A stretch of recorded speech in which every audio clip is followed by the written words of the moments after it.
Excellencies, colleagues, ladies and gentlemen, I am pleased to welcome you to the 2021 ministerial segment of the high-level political forum on sustainable development under the auspices of the ECOSOC. I wish to welcome our Secretary General, Mr. Antonio Guterres, and His Excellency, Mr. Volkan Bozkir, President of the General Assembly, who will be giving opening remarks. I also extend a very special thanks to His Excellency, Mr. Imran Khan, Prime Minister of Pakistan, Her Excellency, Ms. Marta Luisa Ramirez Blanco, Vice President of Colombia, and His Excellency, Mr. Joko Widodo, President of Indonesia, and His Excellency, Mr. Sebastian Kurz, Chancellor of Austria, for participating in the event to deliver keynote remarks. I extend my warm greetings to all those who are joining us around the world to engage in the HLPF over the next 3 days. Your engagement confirms the commitment of all of us to the 2030 Agenda for Sustainable Development and to the 17 Sustainable Development Goals. Distinguished colleagues, participants, excellencies, as has been starkly underscored during the first 5 days of this forum, these are challenging times. The world is still reeling from the COVID-19 pandemic and its far-reaching negative impacts.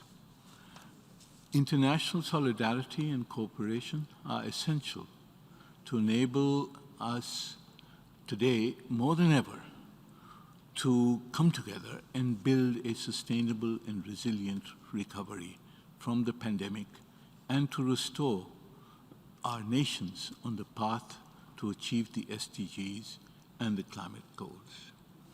This high-level segment of the HLPF is an opportunity to demonstrate that solidarity and cooperation and to build the foundations of a global recovery strategy. Such a strategy must build back better, and it must encompass the containment of the COVID-19 virus, especially through universal vaccination. It must mobilize and deploy the finances and investment for recovery and the implementation of the SDGs and the climate goals. And it must encompass a universal program of social protection for the poorest and the most vulnerable people and nations whose numbers have multiplied in the last 18 months. Excellencies, the COVID-19 pandemic has illustrated the essential unity of humanity. No one will be safe until everyone is safe. Equally, economic growth and development will be sustainable only if it is universal and equitable.